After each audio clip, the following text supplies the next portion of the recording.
मंदिर में ताली क्यों बजाते हैं? सच्चाई 99% लोग को नहीं पता।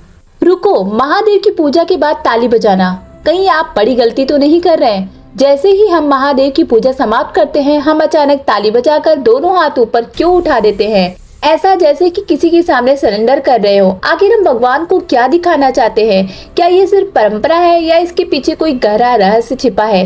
ज्यादातर लोग सोचते हैं कि ताली बजाकर हम भगवान को खुश कर रहे हैं या अपनी हाजिरी लगा रहे हैं, लेकिन सच इससे बिल्कुल अलग है। ये ताली महादेव के लिए नहीं, बल्कि उस दिव्य खजांची के लिए है जिसकी नजर हर समय आपके हाथों पर रहती है। उसका नाम है चंडिकेश्वर। शिव पुराण के अनुसार महादेव पर चढ़ाया गया हर चढ़ावा, जिसे निर्मल्य कहा जाता है, उसका वास्तविक अधिकार चंडिकेश्वर को प्राप्त है। लेकिन उन्हें अधिकार मिला कैसे? इसके पीछे एक रोंगटे खड़े कर देने वाली कथा है।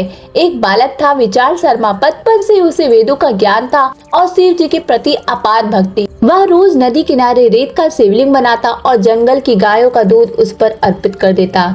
गांव वालों को लगा दूध बर्बाद हो रहा है। उन्होंने उसके पिता यज्ञदत्त से शिकायत कर दी। क्रोधित पिता जब वहां पहुंचे, उन्होंने देखा उसका पुत्र सच में सारा दूध शिवलिंग पर चढ़ा रहा है। उन्होंने उसे रोका, डांटा, लेकिन बालक शिव भक्ति में इतना लीन था कि उसे कुछ सुनाई ही नहीं दिया। क्रोध में अंधे होकर पिता ने उस पवित्र शिवलिंग को लात मार दी। अपने आराध्य का अपमान विचार शर्मा सहन नहीं कर पाया। भक्ति के आवेश में उसने पास पड़ी लकड़ी उठाई और उन पैरों पर प्रहार कर दिया जिन्होंने शिवलिंग को अपमानित किया था। भक्ति इतनी प्रबल थी कि साधारण लकड़ी भी शस्त्र बन गई।